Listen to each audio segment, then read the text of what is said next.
I would say convenience in Thailand. That's great here. So I have now a 5 years digital nomad visa in Thailand. We can also share a link about that where to find more information and apply. Today I'm sitting down with Ivo, a marketing agency founder who's been basing himself in Thailand for 6 months every year for the past 5 years. He'll be sharing his top 3 must-visit places and his best advice for setting up a successful life here as a remote worker or entrepreneur. So if you're like me, curious about making Thailand your base, this video is for you. Stick around until the end to catch Ivo's most valuable tips for living and thriving in Thailand. I'm Jonathan, a Swedish software engineer and entrepreneur. Let's begin. So today we're gonna talk about Thailand. If someone hasn't been here before, why should they come here? For me, the convenience. As a specifically digital nomad or remote worker, when it comes to online shopping, it's easy. Ordering online food, ordering a taxi.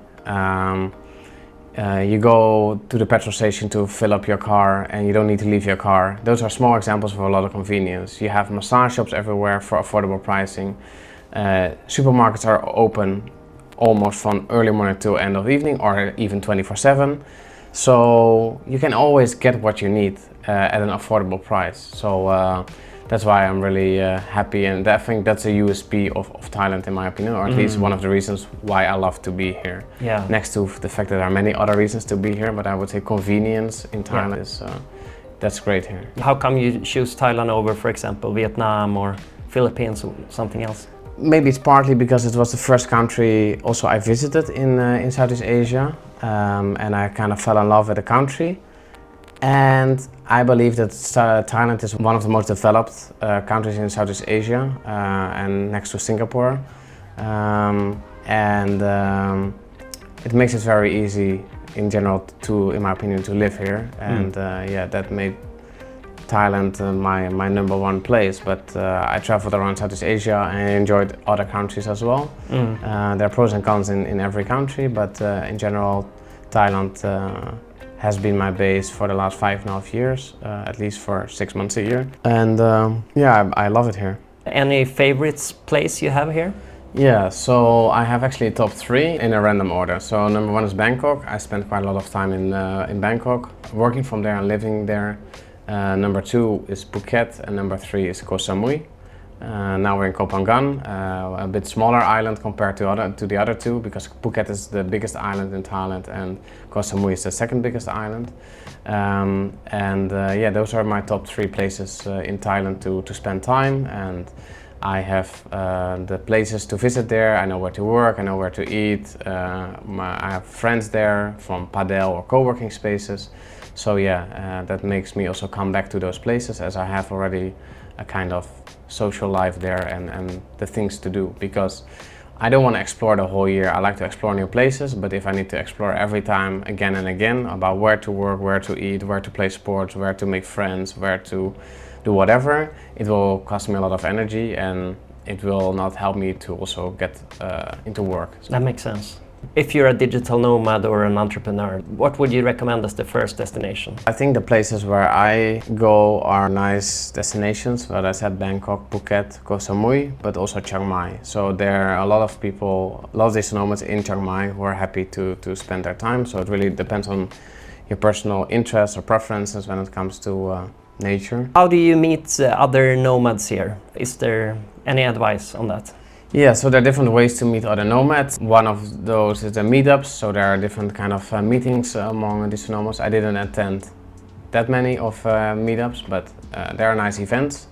Furthermore, the way I meet most people is via padel community, so I play padel tennis, and I meet a lot of people there, and they became friends as well. And the third one is co-working spaces or cafes. So once you start working in co-working spaces, at some point you get to know the people, you have a coffee with them or lunch with them. And nowadays most of my friends in Thailand or wherever I travel are either from padel or from co-working spaces. Cool. In terms of administration and bureaucracy, what's it like to be here in Thailand? My business is registered in Estonia. I'm an e-resident there, and nowadays I applied for the 5 years DTV, Destination Tourist Visa in Thailand. So it's a visa also meant for digital nomads. So I have now a 5 years digital nomad visa in Thailand, and we can also share a link about that where to find more information and apply. But yeah, that makes it really easy to enter and exit Thailand multiple times. You can stay 180 days at a time, and you can even renew it after 180 days. So, but after 1 year, you really need to leave Thailand, and you can come back later. But we can share some details with a link to verify what I'm saying here and also to apply. Yeah, I got it myself, and it was actually a very straightforward process that only took me like 2 weeks. So I'm super happy about that. Yeah, and it's really nice because you can do it online. You don't need to go to the Thai embassy in your home country. You can do everything online, and then you get the email confirmation, fly to Thailand, show the paper and your passport, and you get the stamp for half a year at a time. Yeah, that's so awesome. So yeah, Thailand for the win. Indeed, yeah. Okay, cool. Do you have like the craziest story from your 5 years in Thailand? What I found really crazy and also amazing is like my time during COVID here in Thailand. I was most of the time I was in Phuket, and sometimes I had private beaches. I had beautiful beaches, clean beaches for myself. And yeah, although it was a sad period for the people in Thailand, especially because of the lack of tourists, and I've seen the downsides of COVID as well.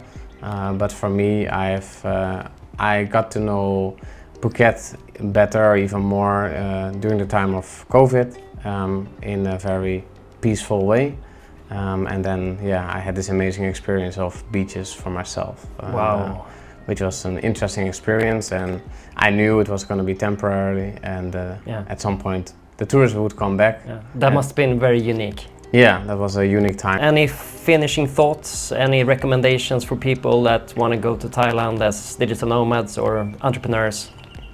Yeah, so my top 3 recommendations would be number 1, set up a lifestyle for yourself and create a work-life harmony or balance that works for you in terms of the rhythm you need for your business or the job you do, in terms of when you need to work, when you have free time and so on, and try to create routine, because in an amazing country as Thailand and these kind of islands, it's also there's a pitfall of relaxing too much. So yeah, make sure you have structure in your life and you have a good balance between work and life. Number 2 would be find communities, which I mentioned earlier, with the people you have the similar interests. So for me it was padel and co-working spaces, but depending on your passion or your hobby, make sure you find the communities to connect with people. And the last step would be apply for this DTV 5 years visa, because it will make your life really easy to enter and leave Thailand, and it will be way more convenient to travel to Thailand than before. So that would be my top 3. And the reason why I tell people to find the community with the people and also spend more time in one place is that at some point you're going to design your life, and you have the people and the place you want to go, and you will enjoy your life way more. During this retreat, I realized the importance of when you visit a place, it makes it way more fun or enjoyable if you know people there, if you have a community to hang out with, and if you know what place to go to, at least for myself. Yeah, that's brilliant advice. There's so much value there. Pleasure to have you here with me today. You're welcome. It was a pleasure for me as well. Thank you for joining today. If you enjoyed it, consider subscribing for more, and have a wonderful day.